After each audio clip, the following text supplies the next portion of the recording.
Boa noite, pessoal! Hoje a nossa aula, diferentemente das outras, não vai ser postado material, não. Eu resolvi fazer uma entrevista sobre o tema sexualidade com o meu amigo Pedro, que se disponibilizou a estar falando sobre o assunto, já que é polêmico e nós temos muitas dúvidas.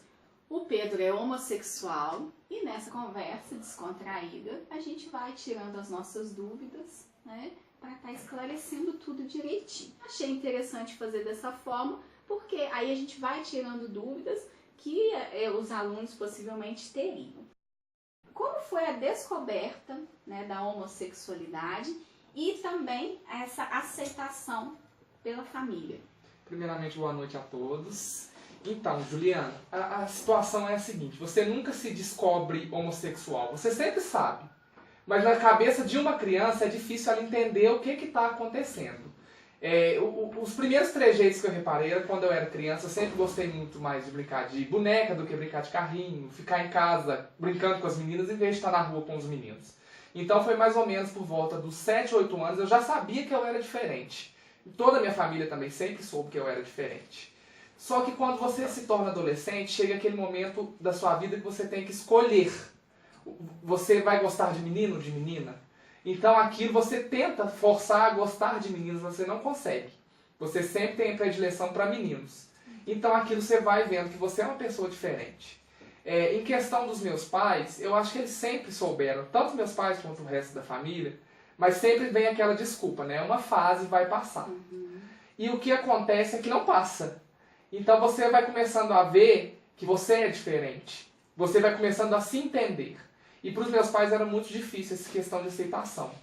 Eu me lembro que próximo da 7ª, 8ª série, eu me apaixonei por um menino e aquilo para mim era uma coisa muito louca, porque ninguém me explicou e nem eu sabia.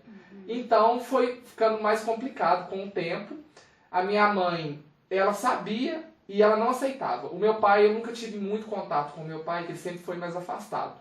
Eu acho que quando eu tinha meus 9, 10 anos, ele começou a perceber como eu era e ele mesmo já se afastou. Então, o que aconteceu? Quando eu cheguei por volta dos 15 anos, é aquela fase de adolescente, né? Que você fica revoltado sem ter motivo nenhum. Só que eu tinha esse motivo, que era eu não mesmo me aceitar. E a minha mãe acabou percebendo isso e começou a jogar indireta, sabe? Falar assim, eu tô te achando meio estranho, não sei o que tem. E por aí ela foi começando a perceber. Como eu era adolescente, eu era muito revoltado, eu brigava muito com a minha mãe. Então sempre que a gente brigava, eu falava, mãe, eu sou gay. E ela falava assim, você tá brincando, isso aí não é verdade. Na cabeça dela, ela sabia que era, mas ela não queria aceitar. Não queria enxergar. Ela já sabia o que estava acontecendo, só que ela não queria enxergar.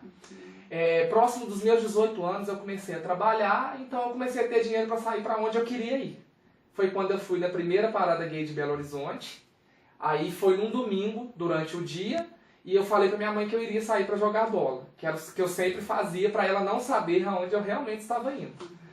Quando eu cheguei, aí eu fui para Belo Horizonte, vi 200 mil pessoas lá, que nem eu, que muitos adolescentes estavam em fase de aceitação, não sabiam como eles eram, o que eles eram. Então aquilo ali o que mudou minha vida foi ali. E quando eu cheguei em casa, eu lembro que a van que a gente foi para Belo Horizonte quebrou na estrada. E eu acabei chegando 3 horas da manhã em casa e eu tinha que trabalhar na segunda-feira. E a minha mãe sempre me esperava chegar. Ela sempre me esperava chegar. Nesse dia ela estava dormindo. Eu não sei se ela preferiu fingir estar dormindo ou se ela não quis me ver chegando. Aí quando eu acordei de manhã, estava passando no Bom Dia Brasil a reportagem sobre a parada gay de Belo Horizonte. A minha mãe estava sentada na cozinha, desci para tomar café e ela estava vendo a reportagem. Ela olhou para trás e falou, você foi na parada gay, né? Aí eu não tinha muito o que fazer, né? Eu estava em Belo Horizonte, como que eu não teria ido lá, sendo quem eu sou? Eu falei, sim, mãe, eu fui na parada gay. Aí ela falou assim, então eu quero que você saia da minha casa, que eu não vou aceitar isso aqui dentro. E aquilo pra mim foi um choque muito grande. Eu arrumei minhas coisas e fui trabalhar, assim, desorientado. E chegando no serviço, o pessoal percebeu que eu estava diferente. E eu só conseguia chorar, eu não conseguia trabalhar. Aí por volta de 9, 10 horas que eu fui conseguir me abrir com o pessoal do meu serviço sobre a situação. Todos já sabiam que eu era gay, todos me respeitavam como gay, então não tinha problema nenhum no meu serviço. Quando eu cheguei no chefe do RH, e contei pra ele a situação. Ele falou, você vai fazer o seguinte, você vai pegar esse caminhão, vai parar lá na porta da sua casa e vai falar com a sua mãe que você tá saindo de casa. Já que ela quer que você saia, nós temos uma república aqui e você vai morar com a gente. Aquilo eu fiquei, sabe, quando você fica desorientado, é uma coisa que era boa, mas eu não queria que fosse daquela forma. Sim. Tipo assim, eu ia estar ganhando a minha liberdade, mas a que preço que eu ia estar ganhando isso? Então foi o que eu tive que fazer. Eu lembro que eu cheguei em casa, era umas 11h15 mais ou menos, eu chegava meio-dia para almoçar. Eu cheguei e minha mãe ainda falou assim, já chegou para almoçar? A escrava não terminou o almoço ainda não. E eu até ri na hora, mas de nervoso, né? Eu falei assim, não mãe, eu não cheguei para almoçar não, eu vim tirar minhas coisas. Ela, como assim? Eu falei, o caminhão tá ali fora, você não pediu que eu saísse de casa porque você não ia me aceitar? E é isso, eu vou embora. Aí nesse momento, eu acho que ela não acreditou muito, foi lá fora, viu que realmente o caminhão estava lá. No que ela voltou, ela já estava chorando. Ela falou, não, pelo amor de Deus, não faz isso. Não saia de casa. Eu vou tentar te entender, eu vou tentar te aceitar, mas não faça isso, você vai se arrepender. E chorava muito e pedia perdão e aquilo mexeu comigo. Porque minha mãe nunca foi de ter esse tipo de reação, em momento nenhum da nossa vida. Tanto com as minhas irmãs, que é mais velha, e comigo, que sou mais novo, ela nunca foi de chorar por alguma coisa estar acontecendo com a gente. E aquilo mexeu muito comigo. Eu falei, mãe, então eu não vou embora e você está me dando essa palavra, que você não vai interferir na minha vida, já que você não consegue aceitar, que você pelo menos possa respeitar. Aí eu falei com o caminhoneiro tudo que tinha acontecido, ele foi embora, eu almocei e voltei a trabalhar. Desse dia em diante, eu sempre frequentei muito meios gays, né? Que eram festas, essas coisas, tive muitos amigos que eram gays, e a minha mãe começou a não perguntar mais. Não é que ela estava aceitando, ela só não tocava no assunto. Estava negando. Ela estava negando para si mesma. Então, com o tempo, o que aconteceu? Eu fui ficando mais velho, eu fui tomando outros rumos na minha vida, e um desses rumos foi trabalhar fora de Barbacena. Foi quando eu me mudei para Juiz de Fora, há 5 anos atrás, e eu conheci o meu namorado, Natalino, e a gente começou a namorar, só que ele era daqui e eu estava morando em Juiz de Fora. Então o que acontece? Como as cidades são muito próximas, todo final de semana eu vinha para Barbacena. Então aí o que acontecia? Eu chegava em casa, oi mãe, e saía. E eu só voltava no domingo para arrumar a mochila para ir embora para Juiz de Fora. Aquilo começou a incomodar ela. Porque, tipo assim, eu morava fora, eu já ficava a semana inteira fora. Os dias de final de semana, que era para eu ficar em casa, eu ia para casa do meu namorado. Só que até então ela não sabia onde eu estava. Ela perguntava onde que eu estava dormindo, eu sempre falava que era na casa de um amigo, alguma coisa assim. Ela nunca entrou em muitos detalhes, por já saber que alguma coisa estava acontecendo, mais uma vez. E então foi quando, o fatídico dia que a gente estava na feira. A gente gostava muito de ir na feira de sábado. Então, meu pai também frequentava muito a feira. E nesse dia, quando a gente estava na feira, eu estava com muitas sacolas na mão, e eu virei pro Natalino e falei assim, Natalino, pega a minha carteira no meu bolso. Ele botou a mão no meu bolso e tirou a minha carteira. Ok, pagamos a feira, fomos embora. Chegando em casa, minha irmã mais velha me ligou e falou assim, olha, o pai tá muito bravo. Eu falei, uai, mas o que aconteceu? Ele viu você com um homem na feira com a mão na sua bunda. Eu falei assim, gente, mas como assim? Isso não aconteceu. Aí que a gente, sentado, conversando, a gente lembrou que foi a hora que ele tirou a carteira do meu bolso para pagar alguma coisa que a gente tinha comprado.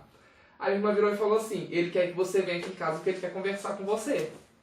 Aí eu desliguei o telefone e falei, aí eu falei assim, sim, eu vou então, daqui a pouco eu tô chegando aí. Desliguei o telefone e sentei para conversar com meu namorado, que eu já sabia o que ia acontecer. Eu falei, olha, o que acontece é isso, isso e isso, o meu pai quer conversar comigo e eu já vou te adiantando. Eu acho bem provável de eu ter que sair de casa. Então, o que acontece? Eu estou morando de fora, eu tenho pouca coisa lá, você sabe que a maior parte está aqui. Eu queria saber como é que nós vamos ficar, se eu posso trazer para cá, até resolver a situação. Na hora ele assustou. Ele não pensou que isso fosse acontecer, porque ele não conhecia os meus pais. Ele falou assim, olha, se não tiver outra situação, outra forma, pode ser assim, você pode trazer para cá então. Aí eu saí de lá e fui conversar com meu pai. Na hora que eu cheguei lá, o meu pai não estava em casa. Só estava minha mãe e minha irmã. E a minha mãe falou que o pai estava bravo comigo, que ele queria conversar o que estava acontecendo, que eu vinha para Barbacena, não parava em casa. Eu falei, seu mãe, você já sabe o que está acontecendo? Ela, não, eu não sei não. Eu falei, então eu vou te falar, eu estou namorando. Aí ela, mas com quem? Eu falei, com um rapaz que se chama Natalino. Aquilo foi um baque para ela. Porque são duas fases da vida, né? Uma é ser gay, a outra é aceitar que seu filho tem outro homem com ele. E aquilo pra ela eu vi que foi muito difícil. E o meu pai chegou, sentou na sala e me chamou. Eu falei, mãe, você vai descer? Ela, não, eu vou ficar aqui. Eu não vou sair daqui. Ela não quis descer. Aí eu desci pra conversar com meu pai. Ele sentou e falou assim, eu quero saber o que tá acontecendo. Eu falei assim, ó, de quê? Ele tá assim, eu vi um homem com a mão na sua bunda na feira. O que tá acontecendo? Eu falei, pai, ele é meu namorado. A gente tá namorando já tem um tempo. Ele tá assim, então quer dizer que agora você vai vestir de mulher, vai colocar saia? Naquele momento eu vi o quão ignorante meu pai era. Ele não é de ignorante de ser ignorante, é de não ter estudo, não ter vivência dessas coisas e achar que só porque eu sou gay eu tenho que vestir uma saia. Entendeu? Aí eu falei assim, foi uma mistura de pena com susto, sabe? Eu não sei o que passou na cabeça dele de achar isso. E eu falei, não, pai, não tem nada a ver. Uma coisa é eu ser gay, outra coisa é eu vestir saia. Não tem nada a ver. Não é porque eu sou homem que eu não posso namorar com outro homem, que eu tenho que ser uma mulher. E ele falou, então você vai fazer o seguinte, ou você volta pra dentro do armário, ou você vai embora de casa. No que ele falou isso, a minha mala já estava pronta lá em cima, porque eu cheguei mais cedo justamente para isso. Eu fui lá em cima, busquei minha mala e falei, então eu estou indo embora. E ele sentado na sala, estava sentado, ficou. A minha mãe não saiu do quarto, eu escutei ela chorar, mas ela não saiu de lá. E nisso eu gravei a conversa para ele, para mostrar pro meu namorado. Ele ficou horrorizado, ele falou assim, gente, mas como assim, que cabeça é essa que seu pai tem? Eu falei, infelizmente meu pai não tem vivência das coisas, ele não entende da forma certa, a preocupação dele é o que os amigos dele vão falar, o que o pessoal da rua vai falar. Então isso pra ele foi muito difícil, porque eu nunca tive convivência pai e filho com meu pai. Eu aprendi a fazer barba sozinho, porque meu pai não quis me ensinar. Ele nunca teve essa disposição, entendeu? De me ensinar a fazer alguma coisa. Então foi isso, aí eu saí de casa e fui morar com meu namorado, trabalhando em Juiz de Fora. Aí, um ano e meio depois, mais ou menos, que a gente estava namorando, foi o noivado da minha irmã. E ela falou, olha, eu vou noivar, e minhas irmãs sempre aceitaram ele muito bem, sempre gostaram muito dele. E elas falaram, olha, eu vou noivar e eu faço questão de vocês no meu noivado. Aí a gente pensou, né, e agora? Vai encontrar. Agora vai encontrar, não tem jeito. A gente até pensou em não, e minha irmã falou, gente, eu não aceito que vocês não vão. Eu preciso de vocês lá. É importante pra mim que vocês vão. Então a gente acabou indo.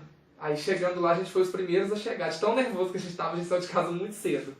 Aí chegando lá, só tava minha irmã, o pessoal que tinha que chegar ainda não tinha chegado. Aos poucos foi chegando outras pessoas que já conheciam a gente, tanto eu quanto ele. E quando foi por volta de umas 10 horas, chegou minha mãe e meu pai. E a gente estava parado na rua conversando, tava eu, minhas duas irmãs e umas amigas dela e amigos conversando. Minha mãe chegou e entrou pra dentro da casa. Não falou oi, não falou nada e entrou pra dentro da casa. O meu pai fez a mesma coisa. Foi atrás e os dois ficaram lá dentro. Só que a minha mãe, ela é o tipo de pessoa que ela tem que ser o centro das atenções. Se ela ver uma turminha conversando, rindo, divertindo, e ela não estiver ali no meio, ela fica incomodada. A gente sente isso. E foi o que aconteceu. O pessoal estava interagindo com a gente, conversando, e ela parou lá fora. Minha irmã falou, você não vai cumprimentar a mãe, não? Eu falei assim, não, eu cheguei primeiro. Ela passou e não me cumprimentou porque ela não quis. Aí com o tempo eu acabei indo lá, cedendo, fui lá. E depois disso ela chegou perto da gente. E o meu namorado estava na frente dela. E eu falei, mãe, esse daqui é o Natalino. E ela não olhou para trás. Mãe, esse daqui é o Natalino. Ela não olhou para trás de novo. Aí eu peguei no ombro dela e falei, mãe, esse daqui é o Natalino. Aí ela olhou para trás e falou, Zilda, prazer. E virou a cara. Ela não esperou nem ele responder. Aquilo ali foi... Eu fiquei sem chão, sabe? Que eu fiquei super sem graça, porque na casa dele eu sou super bem tratado. O pai dele aceita ele. A mãe dele já faleceu, mas antes de falecer soube dele, aceitou ele numa boa. Os irmãos eu não tenho nem o que falar, todos são ótimos. E aquilo pra mim foi um baque que eu falei, poxa, eu sou tão bem aceito na casa dele, e na hora que é pra retribuir na minha família acontece isso. E ficou esse climão o resto da noite, meu pai nem perto não chegou, e ficou por isso mesmo. Aí o que acontecia? Sempre que eu vinha de Juiz de Fora, eu passava na casa da minha mãe pra dar um oi, pra ver como é que estavam as coisas, e ia pra casa do meu namorado, que a gente já estava morando junto. Aí era muito cômodo a situação. Por quê? Eu continuava sendo eu e ele lá nossa casa. Então, para minha mãe era muito cômodo, era como se nada tivesse acontecido. E ela continuava fingindo. Fingindo que nada estava acontecendo. E o que aconteceu? Começou a ter festa de família, aniversário, chá de bebê, essas coisas. E eu não podia levar meu namorado. Só que eu sempre ia. E foi o momento que eu falei, não, gente, isso tá errado. Na casa dele eu vou em qualquer lugar. Independente de irmão, irmã, cunhado, onde seja, eu vou em qualquer lugar. E ele não vai na minha. E com o tempo ele também reclamou. Ele falou, Pedro, tá muito cômoda a situação. É como se eu não existisse na sua vida. E eu não pude discordar porque ele estava certo. De fato era isso. Até o dia que eu resolvi chegar na minha mãe e falar, olha, vai ter festa, o Natalino pode vir, ela não. Eu falei, então eu também não vou. E isso foi 2, 3 meses, assim, sem eu pisar na casa da minha mãe. E ela ficou muito sentida, que ela sabia que eu estava em Barbacena e que eu não passava lá. Mas ela começou a perceber que aquilo estava só me afastando. Ela afastar ele, ela estava me afastando junto com ele. Sim. Então, com o tempo, ela foi começando a amolecer. Mas eu acho que a quebra da minha mãe foi quando a minha avó faleceu. No dia que a minha avó faleceu, a gente foi almoçar na casa da minha irmã. Foi a primeira vez que o Natalino estava indo na nossa família. Isso já tinha 3 anos que a gente estava junto. Foi a primeira vez que ele estava frequentando a nossa casa. E fatidicamente aconteceu isso da minha avó falecer. Eu lembro que a gente estava almoçando, a gente recebeu ligação do hospital, que ela já estava internada, e ligaram e falaram, olha, sua avó... ligaram para minha mãe e falaram, olha, sua mãe faleceu, não resistiu. E aqui foi um baque para todo mundo, né? E isso foi num domingo. Na segunda-feira, o Natalino iria trabalhar, e eu fiquei por causa do velório da minha avó. E foi a primeira vez que ele foi na casa da minha mãe, que até então eu estava na casa da minha irmã. E quando ele chegou lá, ele foi super bem tratado, minha mãe... Sabe, minha mãe parecia que era outra pessoa. Eu acho que, porque dizem que quando a minha avó faleceu, ela falou pra minha mãe. Ela, olha, você sabe que o seu filho é diferente, se você não aceitar ele, você vai morrer sozinho. Nossa. E eu acho que isso mexeu muito com a minha mãe, sabe? As últimas palavras da minha avó com ela ser isso. Então eu acho que foi muito importante a presença da minha avó, tanto na nossa família, quanto pra minha mãe. Porque minha mãe sempre foi muito dura. Eu acho que depois disso que deu uma quebrada nela. E ela foi começando a aceitar ele. E depois de um certo tempo, até meu pai começou a aceitar o Natalino. Há um tempo atrás, a sigla que era usada era apenas GLS. Hoje em dia já aumentou, é LGBT. Me explica o significado desse aumento. O que é realmente isso? Então, Juliana, a sigla usada era GLS, que é gays, lésbicas e simpatizantes. Com o tempo, foi necessário a alteração para LGBT, que significa lésbicas, gays, bissexuais, travestis e transexuais. A importância desse aumento nas siglas é para englobar todos os tipos de sexualidades que já foram designados, né? Que, de certa forma, os travestis se sentiam excluídos porque não eram inclusos nessas siglas. E os simpatizantes são pessoas que são heterossexuais e têm simpatia por gay. Então isso daí não há necessidade. Não há necessidade de ter o simpatizante como uma pessoa do meio homossexual. Porque ela não é homossexual, ela só é um simpatizante. Entendi. Que é um heterossexual normal. Então, basicamente, foi uma adequação. Sim, foi uma adequação para que coubesse todas as nomenclaturas possíveis dentro das siglas. O que é identidade de gênero e também a diferença entre gênero e orientação sexual. Então, Juliana, a questão de identidade de gênero é como a pessoa se vê perante a sociedade. Se ela é gay, se ela é lésbica, se ela é travesti, se ela é transexual ou se ela é heterossexual. E sexualidade é por quem ela sente atração. Se é por homem, se é por mulher, se é pelos dois ou se é por nenhum dos dois. A questão da novela, um exemplo atual que está acontecendo da Ivana, que agora é Ivan. A situação dela é super complexa. Ela é uma mulher que não se enxerga no corpo de mulher, certo? Ela quer ter a aparência de homem, mas ela não é lésbica, ela não tem desejo por outra mulher. Explica isso melhor. Então, a situação da Ivana, que agora é Ivan, é a seguinte, ela é um homem trans gay. Por que ela é um homem trans gay? Porque o corpo dela, ela não se sente dentro do corpo quando ela vê seios, questão de útero, órgãos e tudo. O que ela pensa? Ela quer ter um corpo masculino. Então, o que acontece? ela acaba se tornando um homem de corpo. Só que a cabeça dela ainda é feminina. Então ela sente atração sexual por outros homens. Sim. Então, ao se tornar um homem trans e gostar de homens, ela é um homem trans gay. Nossa. Entendeu? É muito complicado. Até mesmo para a própria pessoa entender o que se passa. Porque o corpo vai contra a cabeça. Então é muito difícil para ela se encaixar em algum lugar. E a forma dela de se encaixar é essa, um homem trans gay. Pablo Vittar, ele se veste de mulher, porém o nome dele artístico é de homem, Pablo, né? E assim, e todo mundo trata ele como a Pablo. Eu acho isso muito estranho, né? Então assim, por que isso? Me explica, porque eu imagino que muita gente faça o mesmo questionamento. Não, por que ele não inventou um outro nome? Sei lá, Priscila, né? Por que o Pablo? Aliás, a Pablo. Mas a resposta já está na sua pergunta. Porque gera questionamento. Tudo que gera questionamento vende. O que é você colocar o nome Pablo Vittar e ver uma mulher? Isso te gera o quê? Dúvida, curiosidade. Você vai fazer o quê? Você não vai procurar saber? Quem é? Quem é, o que faz, por que é assim. E é isso que a mídia quer. A Anitta não chama Anitta, ela chama Larissa. Mas por que o nome dela não podia ser Larissa como cantora? Porque não ia da mídia. É um nome muito comum. Entendi. Então isso chama atenção. Pablo Vittar, ela é uma drag queen. O Pablo é um garoto. E quando ele se veste, ele vira a Pablo. Só muda a nomenclatura. De O passa para A. A nomenclatura não, perdão. O artigo de O passa para A. Então isso para ele mesmo diz: eu não me importo que me chamem de O Pablo, a Pablo. O importante é estar falando de mim. Ele quer estar na mídia. Isso aí que quem trabalha no meio artístico sabe a importância do que o seu nome ser falado é. Seja para mal, seja para bem, porque tem quem goste, tem quem não goste, e a vida é assim. Você já sofreu algum tipo de preconceito? Se já sofreu, como que você lidou com isso? Então, Ju, questão de preconceito, vão ser poucos os gays que você vai perguntar que nunca tenham sofrido algum tipo, seja psicológico ou físico. Eu sim, já sofri. Na 7ª para a 8ª série, eu estudava em colégio militar, colégio Tiradentes, e lá tinha um garoto que ele gostava muito de me bater. Onde ele via, ele queria me bater. Então, o que aconteceu? Com o tempo, como eu não podia falar em casa, que minha mãe não ia... Não é que ela não ia acreditar. Eu não podia me assumir para ela ainda naquela época.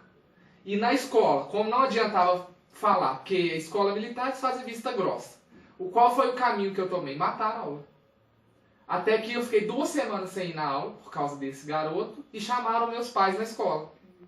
Chegando lá, minha mãe perguntou o que estava acontecendo, que eu estava faltando, ela não sabia que eu estava faltando, que eu ficava na rua, ou ia para lan house, alguma coisa assim do tipo. E ela perguntou, e eu falei, gente, e agora? O que eu vou responder? Eu falei, mãe, eu não estou gostando de estudar aqui. E de fato, o fato do menino me agredir, me espantou da escola. Eu tinha pavor de ir pra aula. Eu arrumava pra ir pra aula, parecia que eu tava indo pra guerra. Porque eu já sabia que ele ia tentar me bater e por ser mais velho que eu não ia conseguir revidar. E eu sempre fui muito magrinho, muito pequenininho quando eu era criança, então aquilo me assustava. E ele era mais alto que eu, 2 anos mais velho, e aquilo me deixava muito apreensivo para ir pra escola. Então eu acredito que sim, todo gay já passou por preconceito, e a forma de lidar é você aceitar quem você é primeiro. Igual o preconceito físico, ele é muito difícil de você rebater.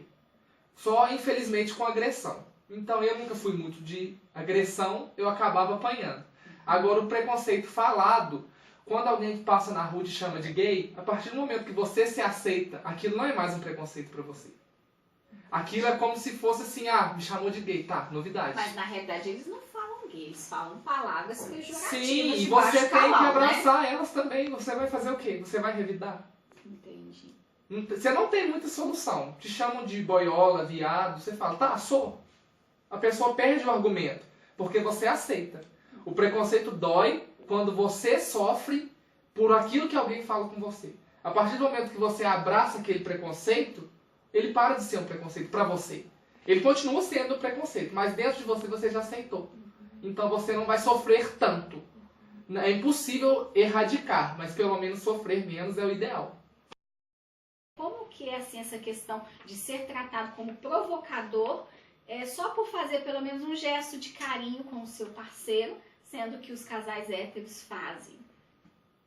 Então, essa questão de ser provocador, pra mim é simples. Se eu tô num lugar que a pessoa não está agradando o que eu estou fazendo, eu levanto e saio. Até porque muitos gays não têm amigos héteros. Eu e Natalino, meu namorado, somos totalmente diferentes. A maior parte dos nossos amigos são héteros. Então, aonde a gente está, a gente é bem-vindo. E se a gente não é bem-vindo em algum lugar, a gente levanta e sai. Eu não entendo isso como provocação. Até porque a gente não tem a intimidade de casal. Eu acho desconfortável você chegar e ver um casal hétero beijando de língua no meio de uma festa. Sim. Por exemplo, assim, uma festa que tá todo mundo sentado conversando e um casal beijando. Seja hétero, gay, a forma que for. Eu acho isso desconfortável. Então eu procuro não fazer. Eu não me entendo como provocador porque eu estou fazendo eu estou tendo um afeto. É um passar a mão, botar a mão na mão, passar a mão no rosto. Isso aí pra mim não é provocação. E se eu tô num lugar que isso não me cabe, então eu saio e vou embora. Entendi. E aí, nessas questões, por exemplo, igual uma passeata que teve uma época atrás de LGBT, que a garota se crucificou. Isso foi muito mal visto na sociedade, porque era a provocação. Sim, nesse caso não é nem questão de provocação, é porque envolve religião. E o catolicismo a gente sabe que é uma religião bem rígida quanto à homossexualidade. E pelo fato da garota que se crucificou estar numa parada gay e ser uma transexual, isso só multiplica o problema, entendeu? Porque a igreja vê o quê? É um homossexual crucificado. Quantas peças de teatro ou encenações da igreja acontece do Cristo ser crucificado? Mas como é uma garota homossexual, transexual, isso só agrava o problema. Mas eu entendi o que ela quis passar com a mensagem de estar crucificada. O Brasil é o país que mais mata LGBT no mundo. Você tem noção do que é isso? Você está sendo morto porque você é uma coisa que você é. Não é porque você quer. Você nasceu assim. Você não tem como mudar a condição disso. Então ela estava usando a crucificação para quê? Cristo, quando veio ao mundo, ele foi crucificado por quê? Por defender a minoria. Por ser parte da minoria. Então o que a gente está fazendo é isso. Ela estava se crucificando porque ela é parte da minoria e ela estava pagando por um pecado que não é um pecado. Que é uma coisa que ela é. Por isso que ela usou essa interpretação. Mas a igreja interpreta como se fosse uma afronta. Coisa que não é o que aconteceu. Eu sou até muito fã do Papa Francisco, porque ele vai quebrar esse paradigma, eu tenho certeza, vai tentar, porque são dogmas a força da é igreja. muito grande. Ele contra vários, todos, né, que são extremamente tradicionais. Mas ele fala justamente essa questão. Tem que estar, a Igreja Católica tem que estar aberta para todos, os homossexuais, as pessoas separadas, parar com esse preconceito. A gente tem que receber essas pessoas. Então, assim, eu tiro o chapéu para ele, porque ele tá certo. E eu acho que se ele realmente conseguir instaurar isso, vai ser muito legal. Sim, inclusive eu acredito que outras crenças existam exatamente pela exclusão da Igreja Católica. Sim. Não pode no católico. Pode em outra. Você vai achar uma religião que te caiba. Sim. Ou então não ter religião nenhuma, que é o que vem acontecendo muito. A maioria, né? A maioria não tem. E provavelmente algum sente falta. Não, com certeza. Eu acredito que sim. A cura gay. Então, essa polêmica, eu não consigo entender o porquê de uma cura. É muito difícil você entender por que uma pessoa quer te curar de algo que não é uma doença. Então, o que acontece? A cura gay é o quê? Para quem não conseguiu acompanhar, é um decreto que foi lançado que autoriza psicólogos tratar a homossexualidade como doença. Então a pessoa já tem um problema, ela já não se aceita. E você vai colocar um psicólogo para tratar ela, é muito pior. Porque ela já tem o problema dela mesma, ainda vai colocar uma pessoa que é especialista para fazer uma coisa que não vai acontecer essa cura. Não vai acontecer, porque não tem o que ser curado. Então é muito difícil para o homossexual. As pessoas falam, mas vocês batem demais nessa tecla, que tem que ir contra. Tem que ir contra sim. E não é porque você não é gay que você não possa ir contra. Muito pelo contrário. Quanto mais força tiver, menos irá acontecer. Eu acredito que essa questão de cura gay, pra gente que já tem mais de 20, 25 anos, é só mais um decreto que não vai pra frente. Porque ninguém vai fazer nada contra a nossa vontade. Mas eu penso muito nos adolescentes, nas crianças que já são gays, ou pior, as que já são trans, desde novas, já não se identificam no seu corpo, vão ser levadas a um psicólogo, que vai, às vezes, orientá-las que elas não estão certas. Vai gerar mais confusão. Vai gerar mais confusão e com o tempo eles vão inventar algum remédio, alguma coisa para poder agravar ainda mais a situação. Isso só vai tornar os nossos jovens ainda mais depressivos, ainda mais suicidas, que é o que já tem caso, sem ter psicólogo orientando a fazer isso. Já tem casos que já adolescentes se matam por ser gay apenas. Eu mesmo, quando eu era adolescente, a minha mãe não conseguia entender, ela me levou a um psicólogo, achando que isso ia resolver. Se você e o Natalino optassem por adotar uma criança, você acha que seria interessante essa criança ter um acompanhamento psicológico desde o início, por ela ter uma família não convencional, vamos dizer assim, ou não, vocês levariam de uma forma natural e se houvesse a necessidade, por exemplo, um questionamento na escola, que sempre iria acontecer, né? Ah, mas por que você tem 2 pais? Esse tipo de questão. Você levaria desde o início ou só se houvesse necessidade? Eu acredito, Juliana, que a gente tenha que criar uma criança, independente de casal ser homoafetivo ou heterossexual, da forma mais normal possível. Eu acredito que eu teria coragem de adotar uma criança e eu mesmo ensinar para ela. Com o tempo, com a maturidade que ela fosse apanhando e falar, olha, você é diferente, você tem 2 pais, você tem que ter consciência que você vai sofrer na escola por isso. Porque criança, gente, em qualquer idade, ela vai ser realista. E ela vai ter maldade também. A gente, quando foi criança, a gente sofreu preconceito sendo criança. Seja hétero, porque você tinha uma cabeça grande, porque você tinha um pé grande. As crianças sempre vão debochar de você por algum motivo. Independente do que seja. Eu acho que é uma situação mais difícil, sim, de se explicar para uma criança. Mas eu acho que só pelo fato dela estar sendo adotada, ela já vai ter um entendimento maior. Falar, olha, nós adotamos você, porque nós não podemos gerar filho, porque nós somos 2 homens, a relação sexual entre 2 homens ou 2 mulheres não pode ter um filho. Nós iríamos explicar para ele a situação. E caso na escola, quando ele entrasse, se tivesse algum problema, que agravasse a situação dele aí, nós entraríamos com acompanhamento psicológico. Porque eu acredito que você pegar um psicólogo, quando você adota uma criança, você está passando o problema para frente. Porque o problema nunca está na criança, está sempre nos pais. E o meu medo de adotar uma criança e levar para o psicólogo é tornar ela independente de psicologia para poder viver. Porque ela vai ter que conviver com isso o resto da vida. Ela tem que ter noção que ela tem 2 pais o resto da vida. Então eu acho que desde pequena a gente já tem que instruir para evitar. Mas se não puder evitar, a gente tem que entrar com acompanhamento psicológico, sim, eu acho importante. A questão de abordagem na escola sobre esses temas. Há uma grande discussão, se deve ou se não deve.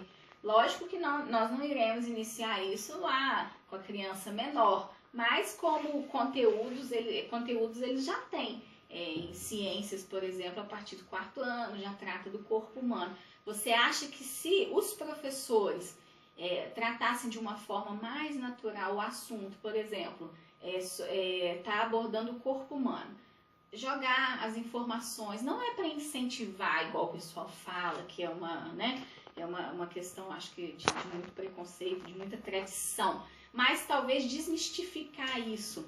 Falar de uma forma natural, até mesmo porque para a criança tudo é natural, como a gente já vem falando aí. Você acha que isso seria válido?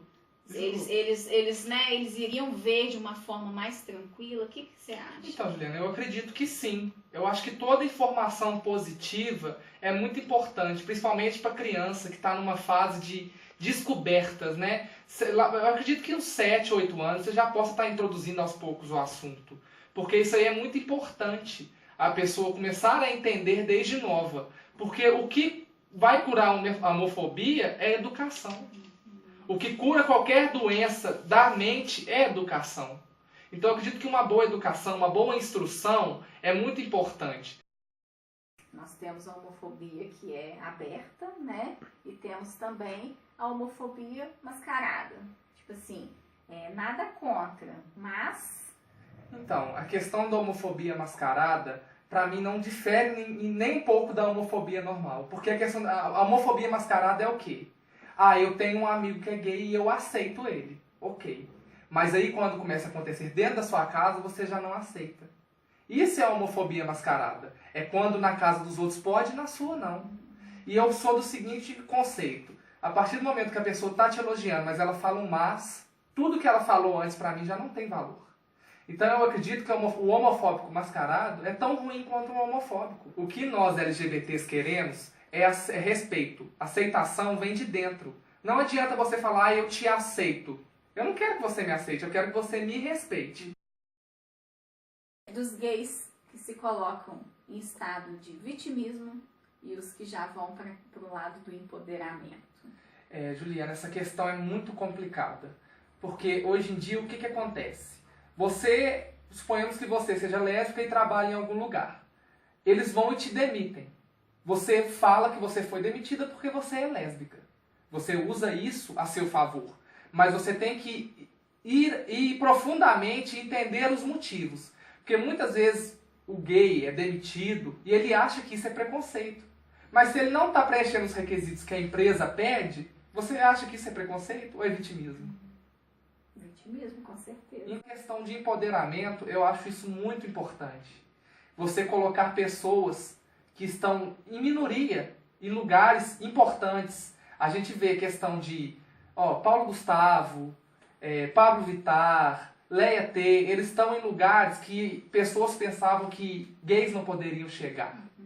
São tantas as pessoas que os apoiam, às vezes nem sempre são gays, homossexuais, mas o público hétero está abraçando os homossexuais. E eu acho isso muito importante para mostrar para outras pessoas que a gente não é diferente de ninguém. A questão da prostituição é o quê? Homossexuais, não só os homossexuais, mas os travestis, eles não têm oportunidade no mercado de trabalho, eles já sofrem preconceito na escola. Então o que acontece? Você sai da escola, você já não quer mais estudar, você não quer fazer uma faculdade, porque acaba que o preconceito lá vai ser dobrado. Você já tem consciência do preconceito que você vai sofrer, então para que você vai entrar num lugar que você já sabe que você vai sofrer? E o que acontece? Eles acabam indo pelo caminho mais fácil, que é a prostituição, o uso de drogas. Eu acho que está tudo interligado. Então acaba que você cai no mundo, você já está a um pulo para o outro. E isso é muito difícil você ver hoje em dia, o número de adolescentes que estão se envolvendo com drogas, prostituição, tráfico. Isso daí é muito ruim. E no meio gay isso daí acaba sendo agravado. Porque o que acontece? Você já não tem apoio em casa, você não tem apoio na escola, você sai da escola, você não quer estudar. O que você vai fazer da vida? Você chega no mercado de trabalho, se você for travesti e entregar um currículo, você acha que eles vão contratar? É um pouco complicado. Eu vejo, tipo assim, a questão do mundo gay é o quê? Tudo que é de pior tem mais visão. Existe gay bom, existe gay ruim, existe gay sem vergonha, mas as pessoas focam o quê? O que é mais errado. Para mostrar como exemplo, olha só como ele é errado. Então a parte boa a gente acaba que não vê. Do mesmo jeito que existe travesti que se prostitui porque quer, existe travesti que se prostitui porque não tem opção. Se eles tivessem uma oportunidade melhor no mercado de trabalho, muitos deles chegariam em lugares incríveis que a gente não consegue ver, porque a nossa visão está nublada. A gente não consegue dar espaço para essas pessoas crescerem. Então elas acabam indo pelo caminho mais fácil. Você acha que essas gerações que estão vindo, as próximas gerações, tratarão com mais respeito os LGBT? Sim, Juliana, eu acredito que sim. Eu acredito que é muito importante pessoas iguais a você, o que você está fazendo, dando esse espaço, dando esse estudo para os seus alunos. Eu acredito que com o tempo nós não vamos erradicar a homofobia. Até porque nem com a abolição da escravatura a gente conseguiu erradicar com o racismo, né? Sim. Mas eu acredito que a criação de leis, falar mais, introduzir os homossexuais no mercado de trabalho é muito importante. E eu acredito que a gente não vai conseguir erradicar tudo, mas a gente está no caminho certo. E educação, essa é a palavra base, educação, em casa e na escola, é o que vai mudar tudo, é o que vai mudar o mundo. A gente está no caminho certo, mas a gente não pode desistir. Te agradeço imensamente. Eu que agradeço pela oportunidade. Espero que os nossos alunos gostem do Também. trabalho que foi desenvolvido.